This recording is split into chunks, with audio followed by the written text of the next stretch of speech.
4041 हेक्टरचं नुकसान झाल्याचा प्राथमिक अंदाज आहे. आपण पाहणी करताय, काय शेतकऱ्यांना आश्वासन देणार, कारण फळबागांचं जास्त प्रमाणात नुकसान झालं. आज सकाळपासून आम्ही हिंगोली आणि नांदेड या जिल्ह्यामध्ये अतिवृष्टी आणि हवा म्हणजे वादळ आल्यामुळे जे मेनली केळीच्या उत्पादनाचं नुकसान झालं त्याची पाहणी केलेली आहे आणि अतिशय मोठं नुकसान झालेलं आहे.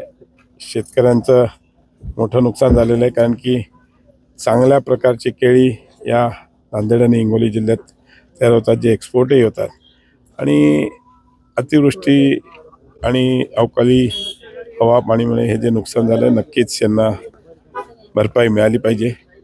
आता आढावा बैठक पण कलेक्टर साहेबांवर मी करणार आहोत नांदेडमध्ये गेल्यावर, आणि मंगळवारी मुख्यमंत्र्यांबरोबर कॅबिनेटच्या मीटिंगमध्ये हा सगळा नुकसानचा आढावा आम्ही मांडू आणि लवकरात लवकर माझ्या सगळ्या शेतकरी बांधवांना त्याचा मोबदला मिळावा याकरता पूर्णपणे आम्ही अत्यल्प अशी जी रक्कम आहे निकषाप्रमाणे ती अत्यल्प आहे, परंतु फळबागांचं प्रचंड नुकसान आहे. तर विशेष काही हिंगोली NDRFच्या माध्यमातून जे काही मिळवता येईल त्याला मॅक्सिमम, कारण की मलाही दिसते, मी स्वतः इथे फोटो काढलेले आहेत की अतिशय चांगल्या प्रकारचं फळं यावेळेस आली होती आणि मोठं नुकसान झालेलं आहे. नक्कीच त्यांना ह्याचे मुआवजा मिळावा याकरता माननीय मुख्यमंत्र्यांची आणि उपमुख्यमंत्र्यांशी बोलून परवाच्या कॅबिनेटमध्ये त्यांना मिळवून द्यायचा आम्ही प्रयत्न करू. नांदेड मुंबई वंदे भारतला सुद्धा ग्रीन सिग्नल दिलेला आहे, फक्त तारीख ठरायची राहिलेली आहे. काय प्रतिक्रिया? वंदे भारतमुळे कनेक्टिव्हिटी वाढते आणि तुम्हाला माहिती असेल की कुठल्याही शहराची कनेक्टिव्हिटी वाढली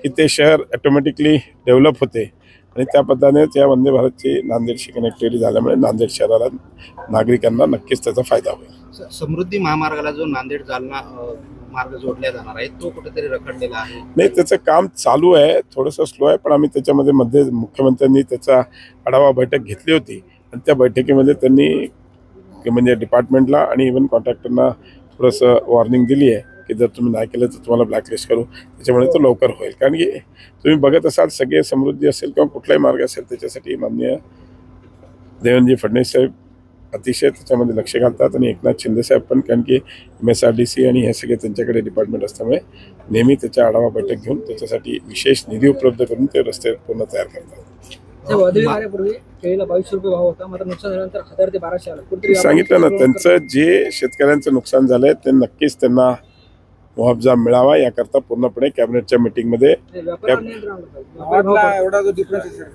नाही, जिल्हाधिकाऱ्यांनी काल बैठकही घेतली आहे त्याच्यात त्यांनी, पण आम्ही पण त्याच्यामध्ये आता जिल्हाधिकाऱ्यांबरोबर एकदा बसून थोडासा आढावा घेतल्यावर त्यांना काय वॉर्निंग द्यायची ते देऊ. सर, विमान दुर्घटनेनंतर देशात दुखवटा आहे, काँग्रेस सुद्धा दुखवटा पाळते, पण दुसरीकडे भाजप संकल्प से सिद्धी तक कार्यक्रम राबवत आहे. कार्यक्रमाबाबत नाहीये, तुम्ही थोडंसं त्याचा गैरसमज करून घेऊ नका. 11 वर्षात मोदीजींनी जे काम केलं तो लेखाजोखा आम्ही जनतेसमोर मांडतोय.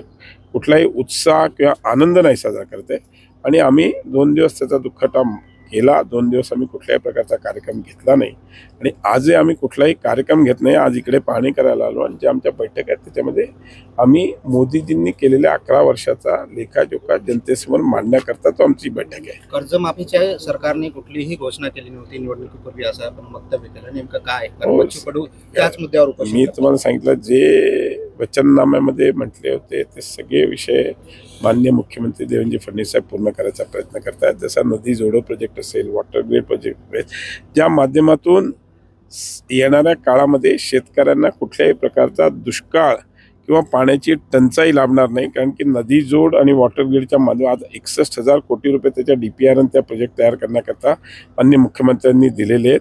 आणि लवकरच हा सगळं झालं तर येणाऱ्या काळामध्ये कुठल्याही प्रकारचे पाण्याची किंवा कुठल्याही प्रकारची टंचाई ग्रामीण भागातील शेतकऱ्यांना लागणार नाही. कर्जमाफी देता येत नसेल, लाडक्या बहिणीला 2100 रुपये देता येत नसतील तर खुर्ची खाली करा, असं हर्षवर्धन सपकाळ यांनी सांगितलं. असं आहे, मला एक गोष्ट सांगा, ते सरकारमध्ये होते त्यांनी काय केलं?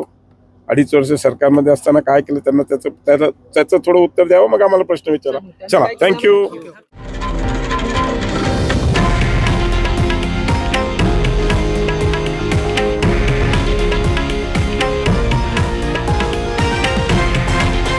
हे आहे देशातील नंबर 1 न्यूज नेटवर्क आणि आपण पाहत आहात TV9 मराठी, एकमेव.